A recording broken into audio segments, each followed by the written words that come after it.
In 2008, Chad and Cherisse Lunt welcomed their third child, a little girl named Lucy, into their family. They didn't realize then just how much their world was about to change. Unbeknownst to the Lunts at the time, Lucy was soon diagnosed with a severe neuromuscular condition. At the time, Lucy wasn't expected to live beyond 18 months of age. Today, she is 15 years old. Chad and Cherisse Lunt live in Menlo Park, California, where they are raising their 3 children. They both attended BYU and have worked in the Bay Area for the last 16 years. Lucy, their youngest child, was diagnosed with spinal muscular atrophy shortly after birth, and despite requiring a lot of work, blesses their family with peace and perspective. This is All In, an LDS Living podcast where we ask the question, what does it really mean to be all in the gospel of Jesus Christ? I'm Morgan Pearson, and I am so honored to have Chad and Cherisse Lunt on the line with me today. Chad and Cherisse, welcome. Thank you. Yeah, thank you for having us. So I feel like I should give a little bit of background for those listening as to how I know Chad and Cherisse, because my love for them will probably be very apparent throughout this interview. But Chad and Cherisse were in my state in California, where my husband and I recently moved from. And they are absolutely incredible people. And I learned so much just from watching them. It's not the things that Chad and Cherisse, they don't go around telling people how great they are. Instead, you just watch and you observe. And so I am excited today to make them talk a little bit about themselves and their family. But to start us off, I wondered if you could tell listeners the story of how your daughter Lucy came to be diagnosed with SMA. And if you could also maybe give a little bit of background about what SMA is, if you had to sum it up briefly. Okay, I can start with the kind of diagnosis story, because I've told it a lot of times.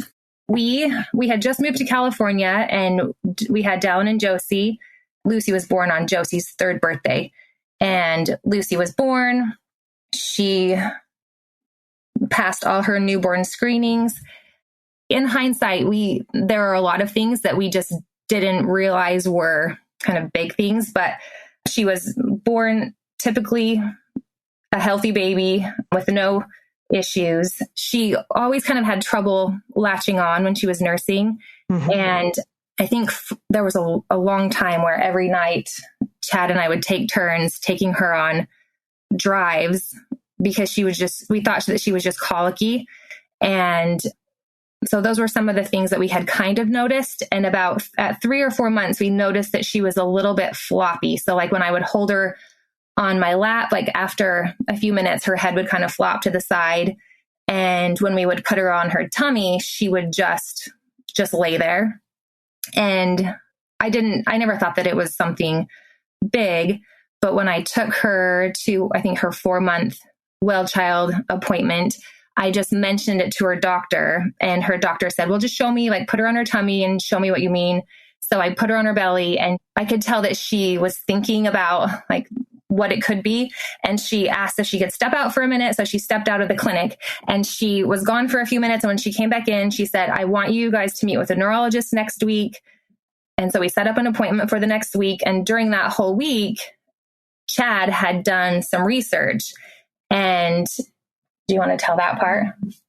Sure. So I'll start off. Thank you for the very generous words at the introduction. But jumping back, just doing some online research on some of the symptoms, I came across spinal muscular atrophy and some of the typical symptoms, and just had a very strong impression that this was likely it, and encouraged Cherisse, or I guess kind of, I don't know if demanded is probably a strong word, but requested that she include this in the tests that would be run by the neurologist.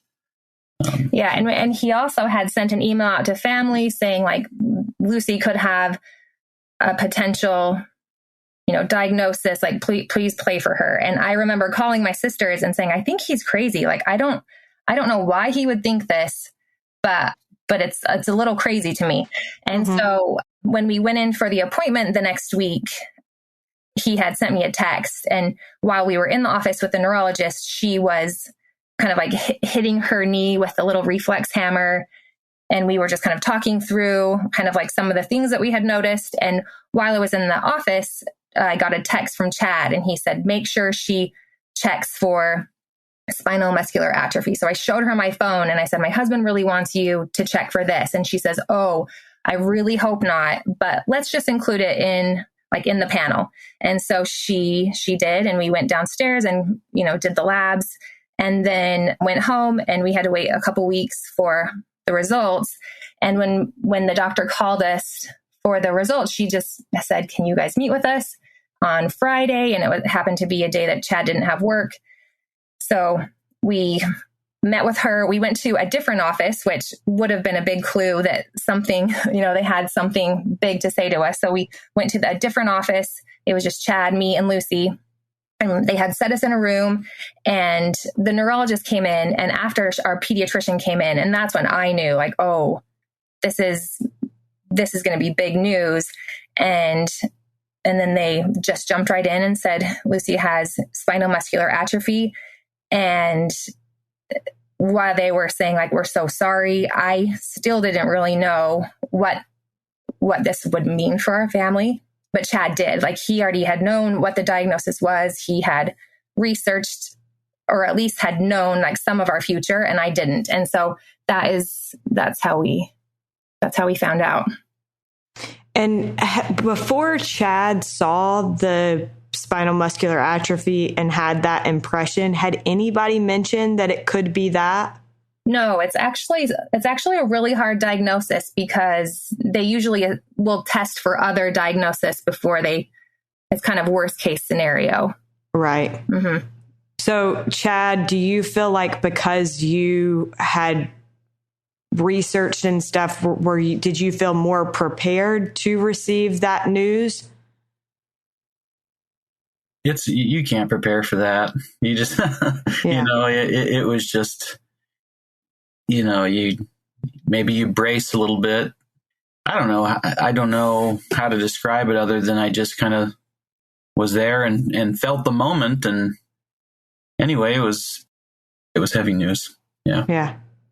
Okay. And at that point, Lucy, the life expectancy for someone with SMA was how much time? We didn't really know. When she was first diagnosed, they said about a year to 18 months. But then when we met with a specialist, it was about 90% of children don't live past 2. Mm. Okay. And I just am thinking about myself with a new baby and how scary that would be for me. How scary was that for you all as young parents? And did you ever feel like you had thoughts of why her, why us, and how did you approach those thoughts? So first question, how scary was it? With the perspective of the gospel, your worst fear isn't death, if that makes sense. Your worst fear is, can you live up to this humongous challenge? Do I have it in me? Mm-hmm. So that was the fear.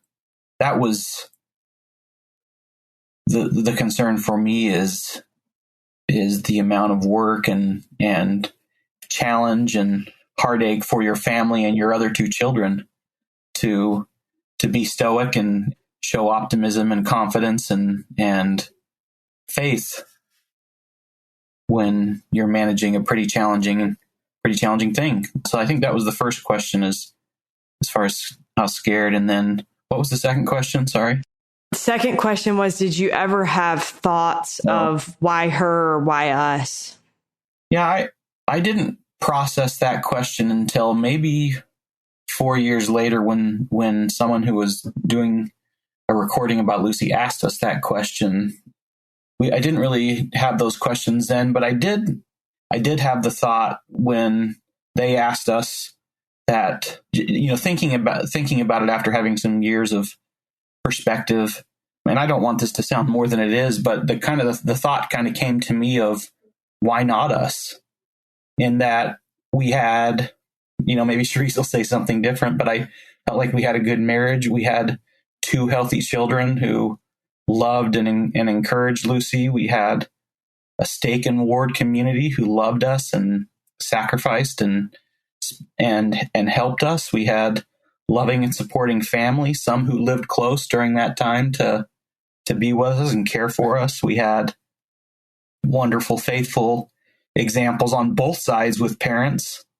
And we had a community and state and county and school resources that are unparalleled, that have been a huge blessing to her. So again, maybe not as raw as in the moment thinking that, but when I've thought back on that question, that's the question, that's the answer that I can't get away from is there's so much that makes sense and it's right about it, considering everything. You know, we have friends in the same SMA community who don't have it as good as us with regard to what we're saying. For me, it was absolutely terrifying. I think neither of us have anyone in our families who've had a life-threatening diagnosis.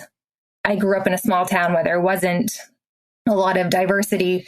And so I'd never been around someone, with Lucy's level of medical needs and physical disabilities. And so, I don't have any medical background. Chad doesn't have a medical background. The entire thing was just terrifying because there was so much to learn. The learning curve was so steep. I remember the first time, after Lucy had her first appointment with her neuro doctor, just a couple days later, 2 machines showed up at our door and there was no one to show us how to use them. So we did a lot of things on our own, and I had to figure out all the insurance stuff all by myself. And it was really absolutely terrifying. Yeah, I feel like that's very relatable because that is exactly how Beej and I would be in that situation. I don't even know where to start. Can you tell listeners about the care required for Lucy now and kind of just a brief background on how many surgeries she's now undergone? Mm-hmm. Well, it's interesting how her care changes as she ages because she has more of a say in her care as she gets older. But Lucy she's completely dependent on us for everything. So that means from, doing her hair to applying her makeup to breathing treatment, suctioning her, positioning her body in ways that are comfortable or that are that will prevent her from choking or her airway from closing up. She needs to be watched 24/7. So we have nurses that help us. If we don't have nurses, then it's us through the night. I'm trying to say it without any emotion, but Cherisse has literally, if not figuratively, mostly literally, and almost single-handedly carried this child back from death for 15 years. It was mostly her in the hospitals while I was home with the other children, managing through some very intense care in the pediatric intensive care unit at Lucille Packard Children's Hospital. She has navigated and spoken with medical professionals and been the hands and feet and eyes and neck. She has been everything to Lucy. And it has been amazing to watch. I find myself, standing on the sidelines as I watch Cherisse push Lucy on a half marathon. I find myself trying to keep up as she provides access to the entire world for Lucy.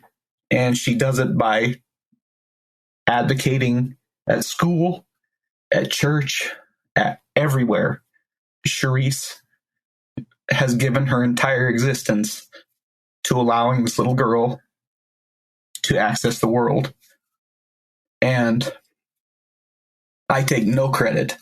And it has been it has been amazing to watch.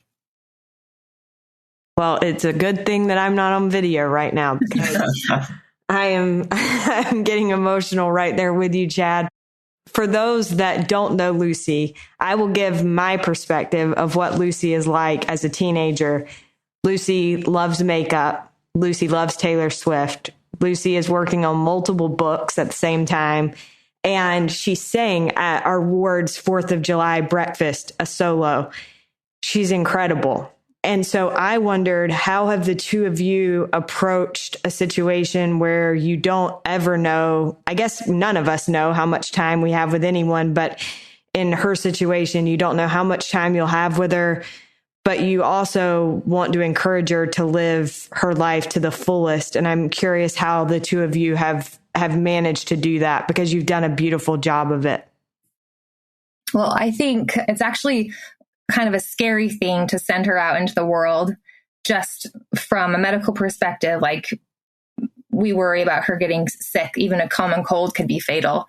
And so our life, it feels like we're always living on the edge. And just socially, it's so difficult. And also our world is not a really accessible world. And so there are a lot of challenges, but we try really hard to let Lucy live the life that she wants to live and, provide opportunities and experiences for her. And so she kind of leads the way. I think that it really helps that she has older siblings, so she can see kind of what to do in life. Like, I remember her first day of kindergarten, I was shaking. I was so nervous to send her to school. And she told me, "Mom, what's the big deal? Like, I'm just going to kindergarten. Like, it's okay." And so I think that Lucy's a huge advocate for herself, and that really helps us support her in, what she really wants to do. Right. Another thing I wanted to touch on is Lucy is very smart. And there have been a couple of times, like you said, Cherisse, where she has advocated for herself. I wondered if you could share with listeners a little bit about how Lucy has used her intellect and how you've encouraged her to do that. Well, I think when you have certain limitations, like for someone who maybe is not able to see, they will use their ears or other senses. And I think with her body's not able to do a lot on its own, but her mind is free, I would say. Right. And so she uses it. Like, she's very witty and she's very funny too. Cherisse, one of the two of you should tell about her writing Tim Cook. Oh, yes. So the Apple products, so on Lucy's power chair, she has a joystick, and that joystick she can connect to different devices. She can change the position of her chair. She can change the speeds of her chair. She can connect the joystick to different devices and use it as her mouse. And we can program all different types of settings for her to, click right, click left, or scroll. And all of the Apple products, it was just not user friendly. And it had this line that would slide across a screen, and you'd have to select it when it would pass. And then once you select, it would scroll the other way, and you'd have to just pinpoint it. It was just really frustrating for her to use. And so she had created a presentation, and the first slide was her with this big sombrero. And that was her first slide. And then her second slide, I have a copy of the letter, but it was like, the iPad could be better. And she described, like, Apple product user, but on my power chair like this, I'm not able to use it. And so she asked me to post it on my social media. So I did. And many of our friends that work for Apple had suggested that we just send it right to Tim Cook. So we did. And we got an immediate response, and they were so kind and asked us if we could, download some software so that they could kind of follow with what she was experiencing and how they could make it better. And it was really exciting because I'm sure she wasn't the only person who submitted this request, but it was the next iOS upgrade that it came out. So now when she uses the iPad and her phone with her joystick, it is just like you and I using a computer. It's just so much better. But yeah, she's not afraid to let people know what she needs and wants. And I love that about her. When you were talking, Cherisse, I remembered you telling me about how she also wrote the college board trying to get her nurse to be able to help her on her test. And then Beej is listening to me do this interview from across the room. And he texted me and said, Lucy also spoke in front of the school and had Josie read her speech like a boss. Yes. So we're all Lucy fans because we're all so impressed by her. Yeah. With her graduation speech. So she submitted that speech. And when she was writing it, I had some ideas that I thought would be kind of an interesting perspective from her. And she basically told me that they were lame, that she didn't want to use any of my advice. And then when we recorded it, so we could decide, because she could use the voice on one of her devices, which are a little bit robotic, or we could use a live, someone that she knows, one of our voices. And so I recorded reading her speech, and Josie recorded reading her speech, and Josie for sure won. She said mine was lame. Well, you've both done a lot for, I feel like, the SMA community. You've been huge advocates, not only for Lucy, but for others that have SMA and just disabilities in general. How has that advocacy blessed your life? I don't know if it's the experience that I've been able to have caring for Lucy, kind of the perspective that it's given me. But I think having to advocate for her and kind of fight for a lot of things that she needs, I hope has developed a lot of skills and abilities and confidence. So I think that confidence would be one that, even if I don't know exactly what to say or how to get something, I know that if I keep trying and, persevere, or I'm persistent, that I'll be able to accomplish whatever I'm trying to accomplish, whether it's, getting a piece of equipment for Lucy, or getting a service for her, or, asking for something that she really needs at school. Or being interviewed on a podcast. Yeah. I don't know if that is a skill of mine, but yeah, just being able to kind of just give perspective, because I think it's important to have lots of different perspectives. And I think that, being able to communicate our experience and our perspective, I think just kind of adds to kind of what people understand and kind of think about. Yeah. Well, one thing that has stuck with me from a conversation that we had previously was you told me that before you used to wonder about quality of life for someone that was in Lucy's situation. But then you said something to the effect of, I've realized to Lucy, she has a great life. Mm-hmm. And I wondered, for both of you, what would you say makes Lucy's life great? I think that, Lucy, one thing that I've learned is that, like people like Lucy that have, very complex situations or needs, behind it all, they're just human beings, and all the things that make, our lives great and your life great is the same things that make her life great. Like her, relationships with her family, with her community, access to the world, to the things that she's interested in, her hobbies, her interests. Like they all contribute to her life. And something I always have to remember is that, and I'm learning more as she's getting older and kind of tells me to back off on most things, is that things that I enjoy about life are different than what she enjoys about life. And so it's made me have to kind of step back and let her take the lead on, deciding what makes her life great or what she would like to do in her life. The only thing I would add to that is, in addition to all the things that Cherisse mentioned, she also she also likes to work hard and then succeed. So she's in a geometry class right now. And you can imagine math as a concept without being able to count and touch and move things is a little bit of a unique challenge for her. And so we watched her study all night, and she would ask us to come in and we would quiz her, and then she did really well on a test. And so just like for all of us working hard and achieving something, she does that too. So she's, in spite of it all, making it happen. She's awesome. What would you say? So you mentioned earlier the support of your ward and community.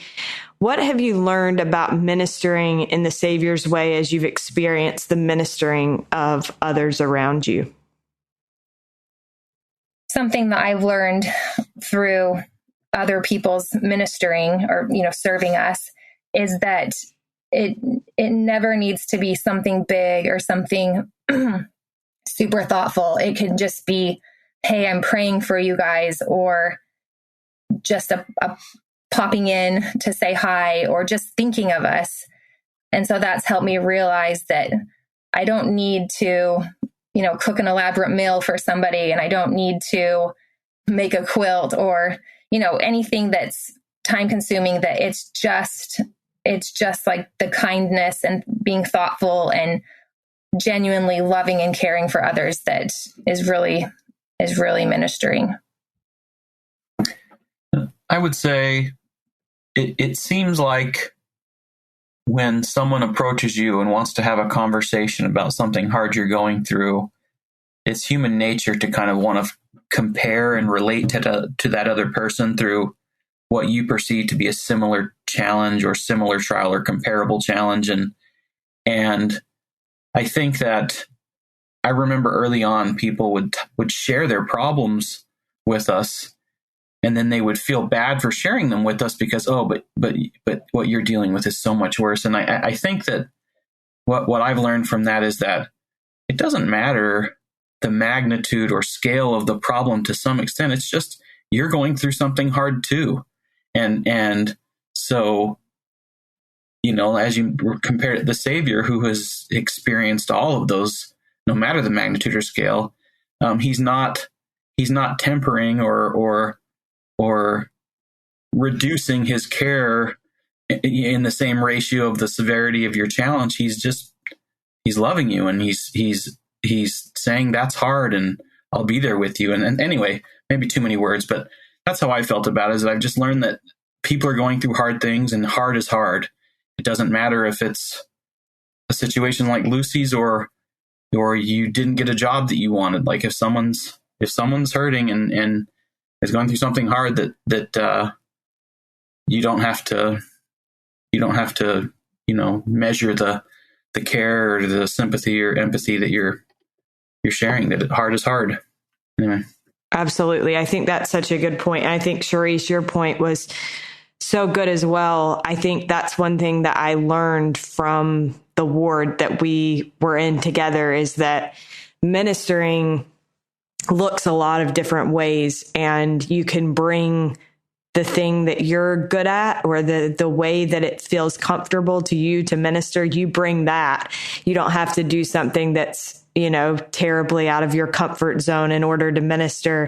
But I did want to share, speaking of getting out of your comfort zone, I hope you guys don't mind. Those listening will have just recently heard Elder Dane speak in General Conference. And one of my favorite stories about somebody ministering to Lucy is the story about Elder Dane's ministering to her. Can you share that?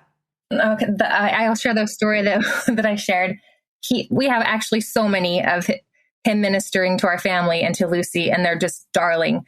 But the one that you were remembering, so Lucy had just had her spinal fused and a couple of rods placed in her back and her pelvis. And so it was this big surgery. After she had come home, he had texted me and said, what is Lucy like? And so, of course, she likes, face products and beauty products. And so that's all I said. And I think he came by like that day or the next day, and it was so cute. He had And like I said, I can just imagine him. Maybe he knows and he goes to Sephora or, Ulta. But I was thinking he was probably like at a CVS or a Walgreens, like walking around looking for these beauty products. But he had purchased 2 face masks and some chapsticks. And he had a little gift bag and he had them inside the gift bag. And then, do you know how the wrapper, sometimes you'll usually just like stuff it in so it kind of comes out like flowers? He had it like folded nice and neat and just slid inside. And it was like the most loving, endearing like act of love. And he brought it over, and of course he sat with her and chatted with her. And anyway, she just loved that. And it just felt so sweet that he would be thoughtful and, bring that over to her and show her love. Hey, that's such a good example of a stake president seeking to serve the one. And I heard a lot of those about Elder Danes during our time there. Another question that I had for you related to ministering is, what have you learned about ministering in the Savior's way from getting to minister to and serve Lucy? I think for me, I've learned that a lot of the people who need ministering the most are hardest to get to, if that makes sense. So in Lucy's situation, to truly minister to her, you have to meet her where she is. She has a lot of chronic pain. She gets really worn out from just going to school every day. It's very hard for her to get to Young Women's. It's really hard for her to go to church sometimes or do anything, after school that's social, or where she would kind of run into people in the community. But she still needs others. And so that it's helped me kind of understand, or just maybe pay attention or kind of look for those who you don't see often. And I think also another lesson that I've learned is that ministering, it just can be so different for every different person, if that makes sense. So like the ways that Lucy would either, need or want to be served and loved would be, different than somebody else. And so it's made me more aware or be more thoughtful about, the people that I'm interacting with and how and what they need, I guess, right, would be how I would describe it. By serving Lucy, I have learned that there's so much opportunity for incredibly practical and pragmatic outreach or ministry to people that I find that the most satisfying are things that are it's seldom a prepared message. It's mostly you need that from the grocery store. Becoming someone that someone trusts they can call and ask for something. I don't know if that makes any sense, but it makes perfect sense. But just being low key enough for them to think I can call Chad for that, or if Lucy can say without worrying about my response, hey, can you scratch my nose, or can you adjust my arm? Yeah, I can do that. And so I guess that's what I would say is I think one way I can minister like the Savior is being the I can do that guy. Anyway. I love that. That's such a good thought. You have 2 older children. You have a son currently serving a mission in the Birmingham, Alabama mission. Shout out to Dallin. And a daughter that just started school at BYU. What impact do you think having Lucy as a sibling has had on your older children? I think it's still pending. I think that we don't even recognize, or it's hard to know the magnitude of the effect that it has had on them. Like, we know it has had a major impact on them. But I think the maybe more obvious things that I've noticed is like when Josie, even when she was little, she's always been very protective of Lucy and also very including of Lucy.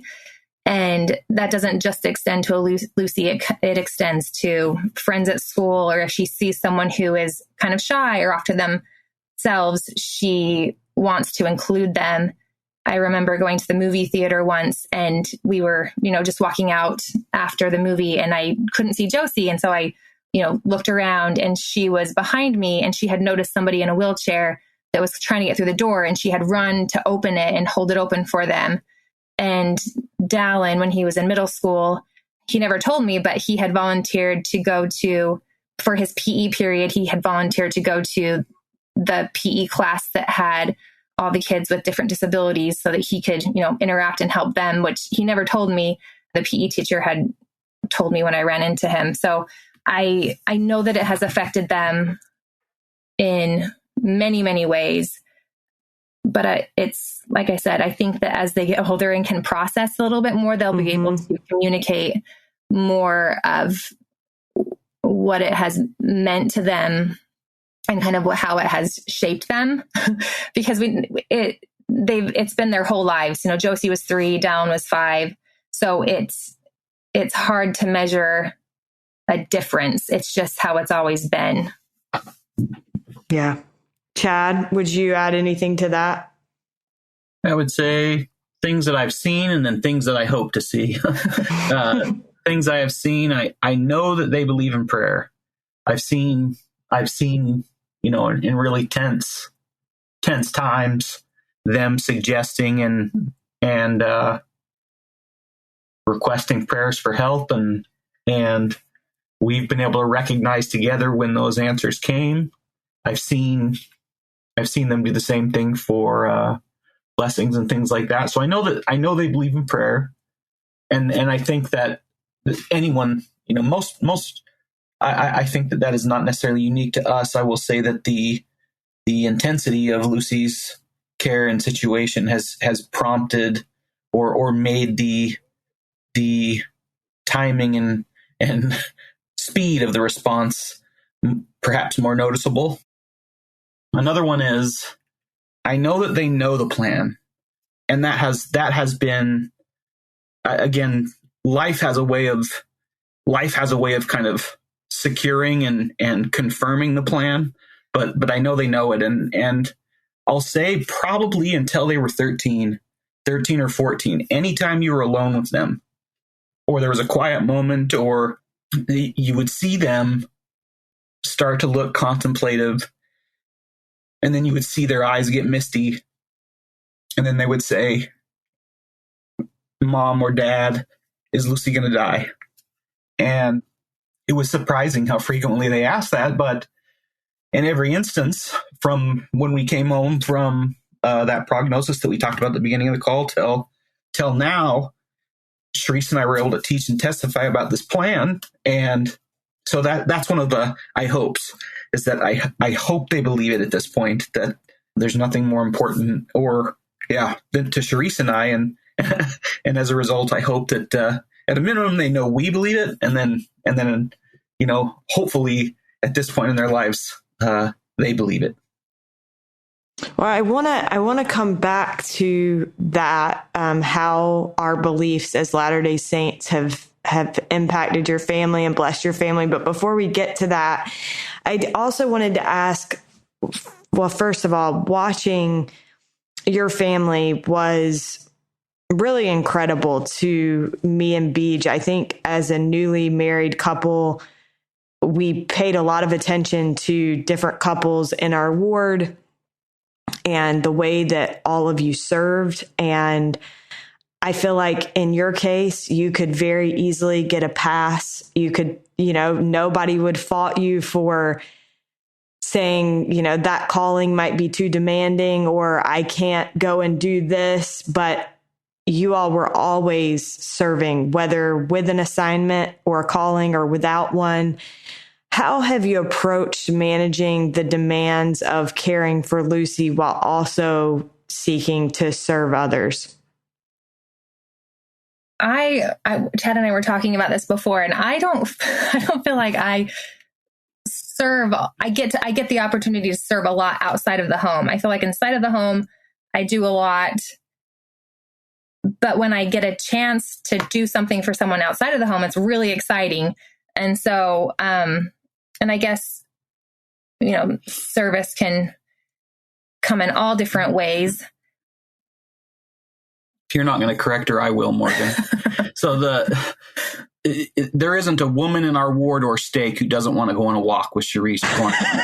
You know what I mean? She is so positive, and she's so encouraging, and she's like the breath of fresh air. I think that it's probably a triple digit number, the people that she just goes on walks with and lifts up. And well, I was going to say the very first person I think that reached out to me in the ward was Cherisse. And so you can try to downplay this all you want, Cherisse, but it's not going to work. Well, it doesn't feel like service. It just feels like I have all these friends and we get to go do something I love together. And I'll give you another example. So I was just recently called to a new calling, and as a result of it, got to interview with, well, I didn't get to interview with, I was introduced to our visiting authorities, and then Cherisse was interviewed for maybe 10 or 15 minutes. And this has happened in every calling that I've had, where they'll somehow learn of our situation and the requirements on us. And Cherisse will say, my family needs those blessings, so we'll do it. And never mind what I'm doing. Never mind what I'm doing while Cherisse is at home carrying this large load so that I can serve as needed. She knows that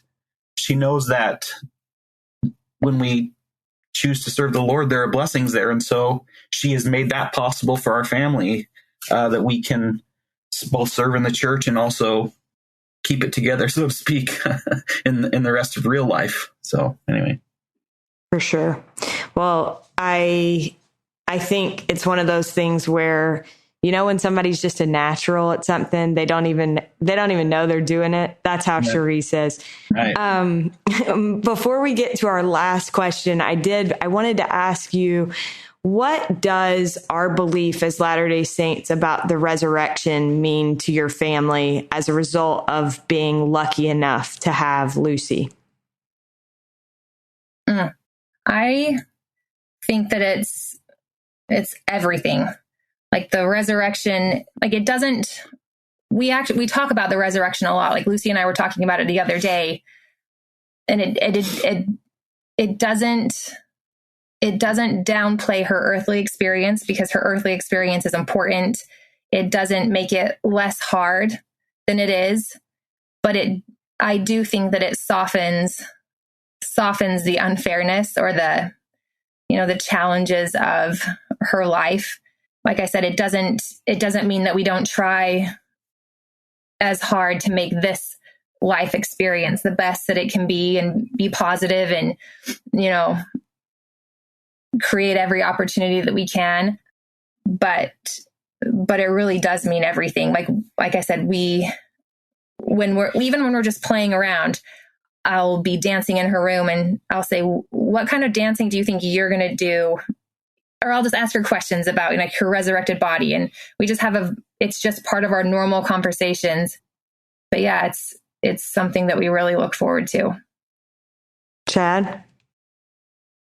The resurrection is certainly part of it. And for someone whose body doesn't work the way that ours does, it's extra beautiful to think about that reunion. Yeah, kind of that physical reunion in that way. I don't know. Weirdly enough, I'll be a little sad. Hopefully you're editing out all this emotion, but weirdly enough, I'll be a little sad because I won't have my girl to hold or take care of. But in addition to the resurrection, all of it, right? All of it is what propels us. So anyway, yeah, definitely, the resurrection it creates a beautiful picture in our mind, but it's who Lucy is and who she's becoming and how the gospel has shaped that makes me the most excited to see her again after this life. And actually, when we came home from Lucy's diagnosis, like the resurrection or the plan of salvation is how we told Down and Josie kind of what was going on. We've always been very open with them on the entire situation, But that was like Chad, I think he still has it in his journal, but he drew like a little basketball team and talked about this is our team. And like, we're always going to be a team. And even if one of us, leaves this life before, like, we're still a team. And this is what the atonement and the plan of salvation is. And so it's always been a big topic in our home, even though, like I said, it doesn't downplay this life experience. It's not like we want to hurry and get this over with so we can do this better thing. It's all important. Well, and I think that was, to me, the message of President Nelson's conference talk about Think Celestial was this life does matter. And yes, we have an eternity to look forward to, but there are things that we can do to make the most of this life and that we've been given. And I just want to, I know that it probably sounds at this point like I am a fangirl, but that is because I am. And I just want to compliment the two of you on the incredible job that you've done of that. And thank you for your example. My last question for you is, what does it mean to you to be all in the gospel of Jesus Christ? Yeah, sure. I try and, well, anyway, I want it all. Like, maybe I'll start over. I want it all. I want my family to be together forever. I want my children to grow up in a community and faith that support them and provide true, meaningful, authorized hope. I want my sons and daughters to spend plenty of nights sleeping on the ground, going camping with the youth. I want them to worry and be concerned about people they would never meet in their normal life. I want them to learn to love the temple and the scriptures. And to be all in to me means that I believe there's nothing that the Savior can ask of me that I wouldn't give. I hope that that's true and want it to be true. But that's kind of how I would say it, is that I just I want it all and I'm ready to do what it takes. And I hope that my life and character can live up to that desire. So that's it for me. So well said. Yeah, he says, I want that too. He just says it so much better than me. I think my version would be, what does it mean to be all in the gospel of Jesus Christ is to have a strong relationship with the Savior that, like Chad said, I'm willing to do whatever is asked of me, whether it's, taking care of Lucy or, serving people that are around me, or just anything that I can do that shows my love to the Savior. I really want to do that.